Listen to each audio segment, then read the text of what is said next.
Yang terhormat Bapak Ibu dosen pada LPTK Sekolah Tinggi Katolik Santo Yakobus Merauke.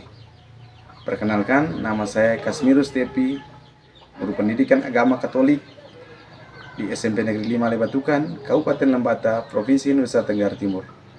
Saya juga seorang mahasiswa PPK dalam jabatan dengan NIM 258690 30894. Hari ini saya akan melakukan rekaman video PPG dalam jabatan pada kelas 8 dengan tema Yesus mewartakan kerajaan Allah melalui mujizat. Seperti apa proses pembelajaran saya di kelas? Mari ikuti saya dalam pembelajaran berikut ini. Kita akan mulai pelajaran hari ini. Sebelum kita lanjut pelajaran, satu orang berdua. Berdoa dalam nama Bapa, ya Tuhan, terima kasih karena Engkau telah melindungi kami dari tadi malam.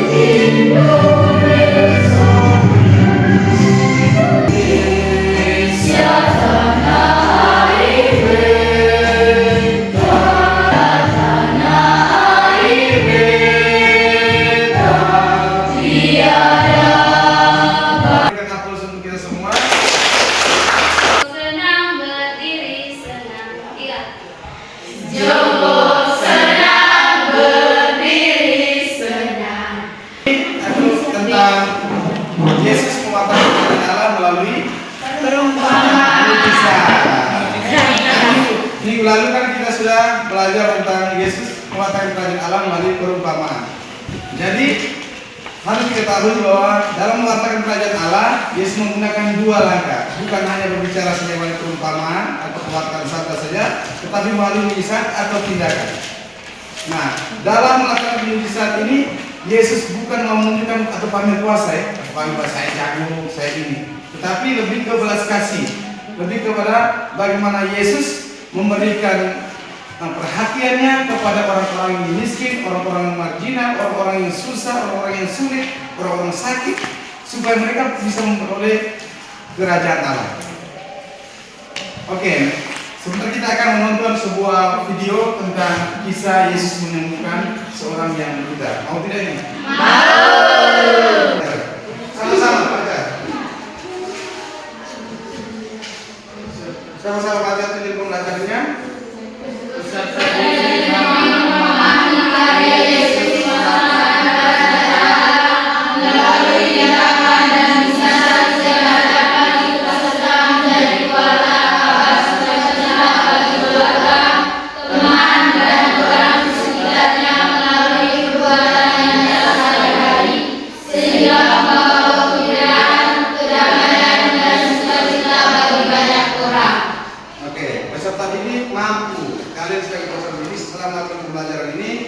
Kalian mampu memahami bahwa Yesus mewartakan kerajaan Allah melalui tindakan atau mujizat.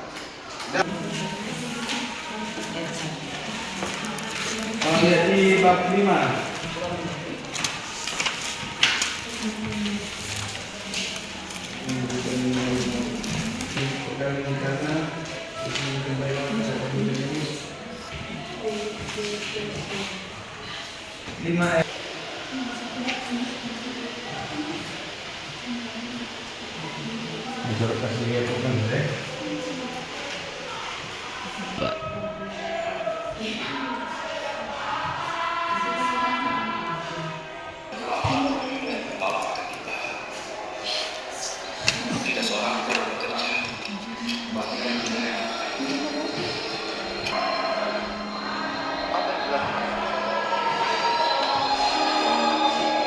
Setelah mengatakan ia memulai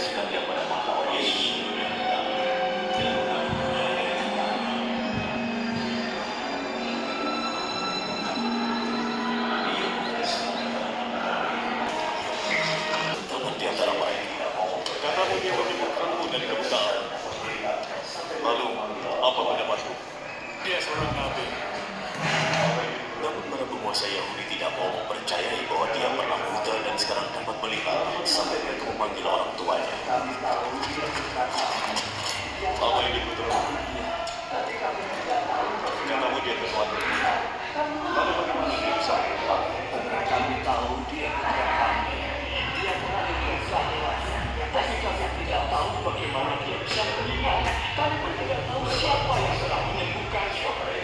Tanyalah dia sudah dewasa. Dia pasti. Kami tahu orang dia orang tahu dan dosa. Bersama dengan tahu tidak tahu dia bisa. Dari yang tahu. Kami yang menyembuhkan oleh dosa.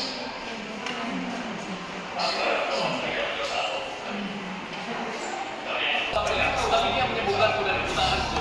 Kita tahu Allah tidak mendengarkan orang berdosa, lalu mendengarkan orang yang menghormatinya dan melakukan perintahnya. Bukan orang buta. Oke, menurut Yanto itu adalah di video itu adalah Yesus menemukan seorang buta. Apakah pas jawabannya? Pas. Benar pas? Benar.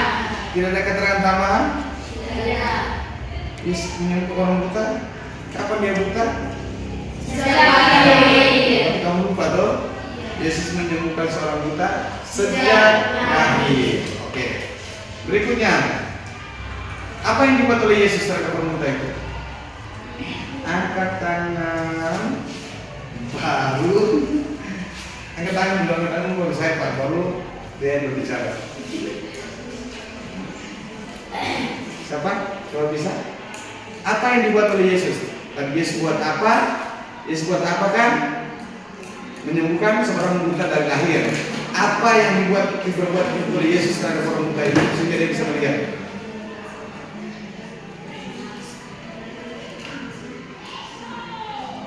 Ada yang tahu? Oke, Lucia, jangan diskusi di dalam komunitas, silakan. Apa yang dilakukan oleh Yesus?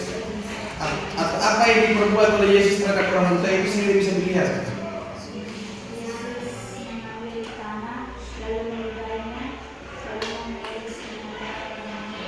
Coba Lucia bisa praktikkan cara teman coba dalam imajinasi kamu kira-kira bisa praktikkan tidak? Di sini. Bisa praktikkan. Iya, itu masalah itu.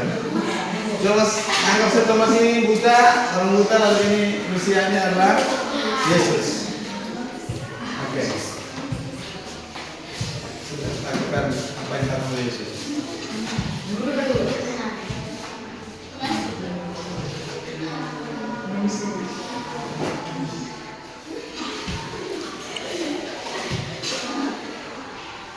Oke, kita berikan aplaus untuk karena di kolam Siloam. Apa arti Siloam? Bening. Diutus. Siloam artinya diutus. Yesus menyembuhkan orang kusta baca. Benar atau tidak? Sampai bisa seperti lalu ingat deh, ini analisis, bukan hanya tulis saja, menganalisis. Oh, ternyata mujizat pertama.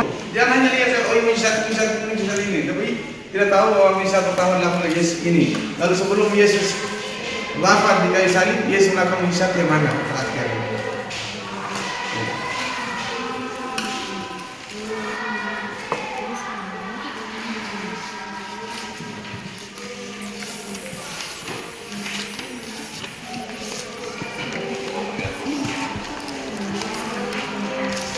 Lazarus dibangkitkan. Ada seorang yang sedang sakit namanya Lazarus. Ia tinggal di Betania karena Maria.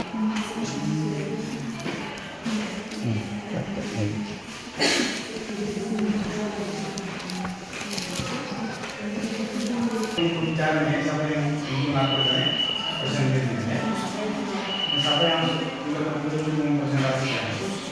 kepada teman-teman kelompok sebelah. Begitu pun kalau ingin nanti sebentar, siapa yang mau mempresentasikan di sini?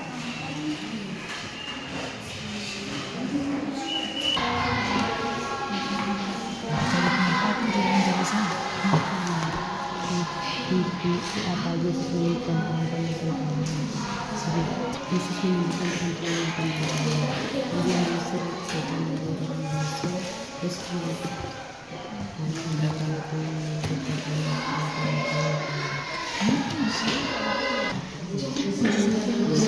Dari mujizat penyembuhan, mujizat penyembuhan Matius, mujizat mengusir setan, mujizat Coba perhatikan dulu teman-teman.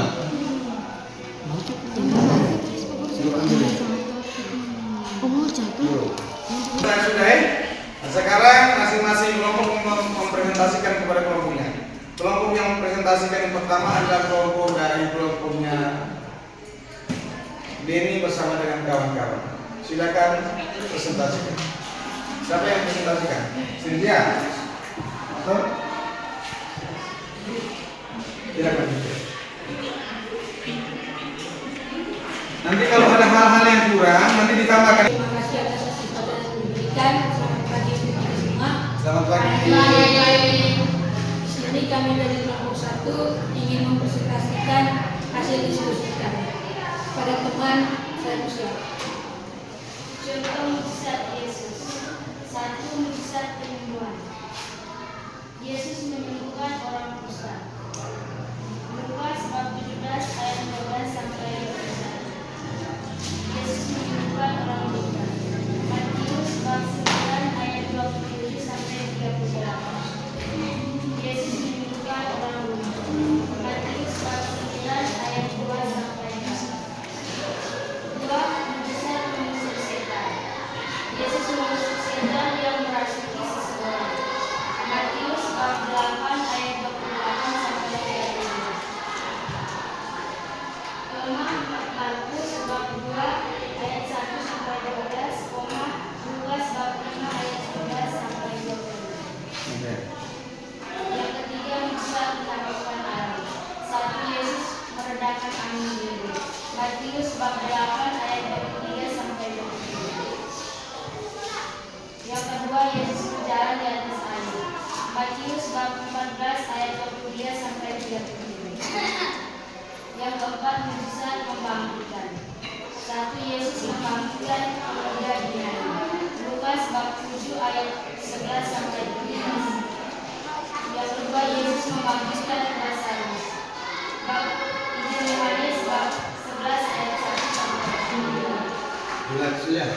Oke, kita berikan aplaus yang meriah untuk kelompok 1. Selanjutnya kelompok 2 memberikan tanggapan.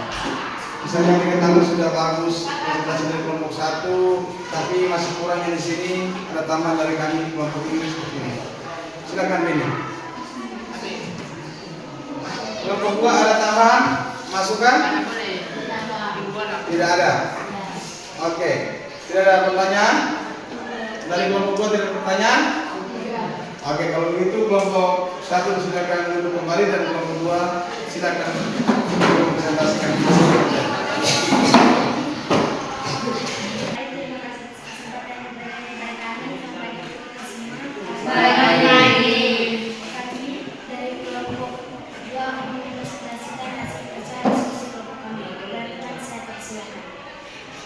Silakan.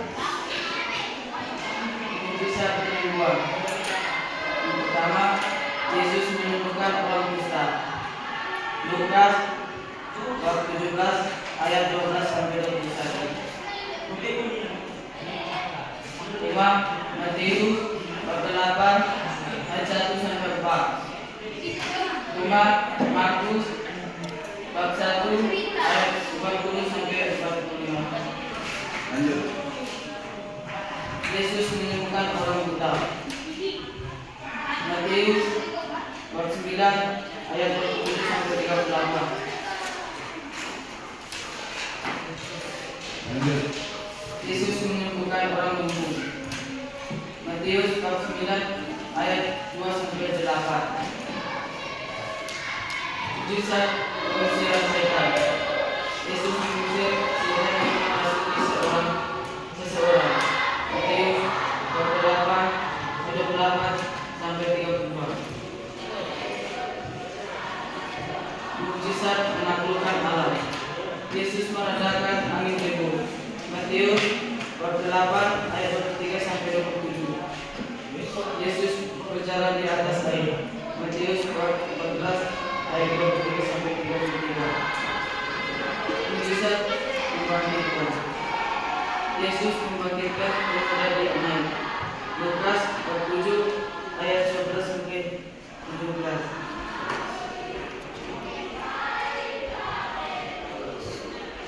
Yesus membangkitkan Lazarus. Yohanes 14 ayat 1 sampai 4.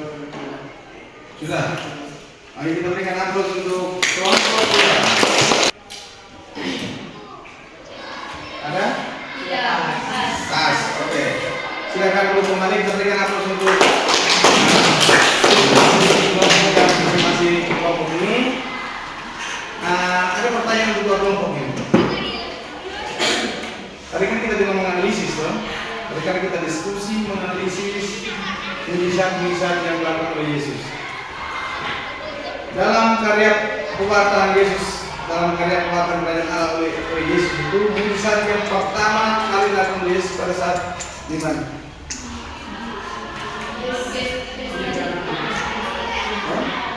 Pesta perkawinan di itu mujizat apa? Masuk dalam kategori mujizat apa? Kan tadi ada mujizat penyembuhan, mujizat kebangkitan, mujizat apa lagi? Pengusiran setan. Kalau untuk perkawinan di kanan kita masuk kategori mujizat apa? Menaklukkan alam. Benar? Benar? Mujizat menaklukkan alam itu contohnya seperti apa saja?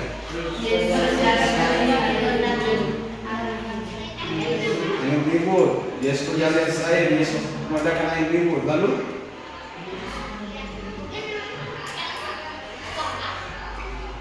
ayo.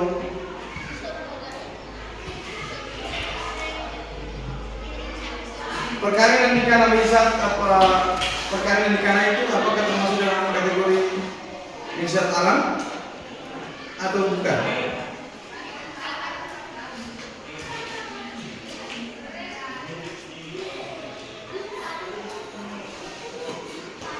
Halo.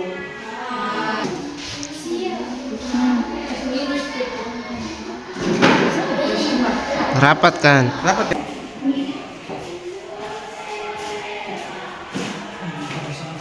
Bisa tidak? Hah? Para penontonnya menghindari pojok gitu.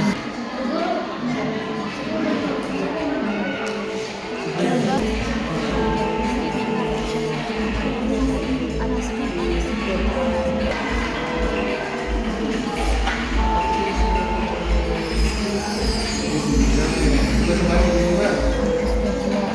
Anak sekalian.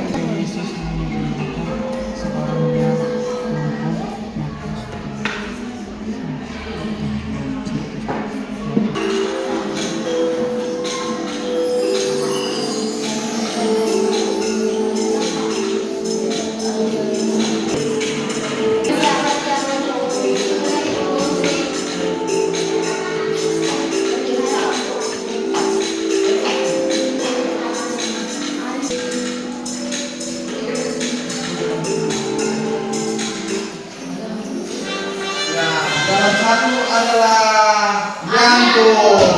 Kita berikan aplaus untuk Janto. Yang adalah Alin. Dan terakhir posisi ketiga adalah Ratu Hiburan. Kita berikan aplaus untuk dia. Bapak Guru tahu bahwa karena kurang perangkat yang tadi kurang tersambung dengan baik dan sebagainya sehingga 5 soal itu ada yang salah, bahkan ada yang tidak mengerjakan kayaknya Thomas mengerjakan ya Thomas jangan sedih Thomas karena tidak bermain akhirnya sedih. Oke. Selanjutnya, ini menjadi refleksi sekaligus tugas kalian di rumah. Nanti pulang ke rumah masing-masing buat sebuah refleksi tentang bagaimana kalian membantu teman pada saat teman mengalami kesulitan. Jadi peran saya ketika teman yang kesulitan itu kira-kira saya punya peran seperti apa. Jangan hanya teman saya, tapi orang tua yang kesulitan. Maksudnya orang tua sudah pergi kebun cari-cari pulang, lalu kemudian kamu tidak pernah membantu, berarti kamu tidak memberikan mereka mujizat.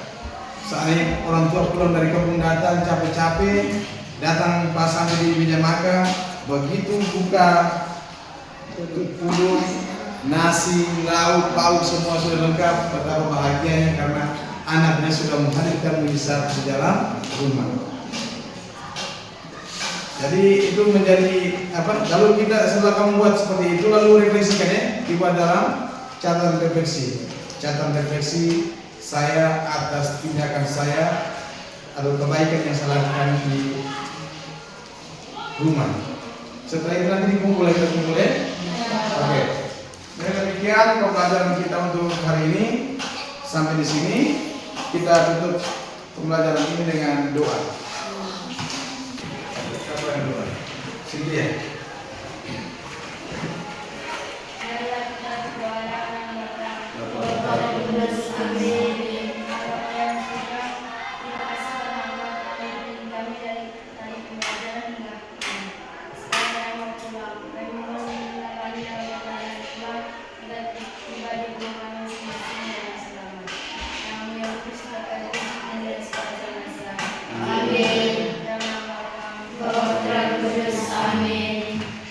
Selamat siang semua, silakan pulang.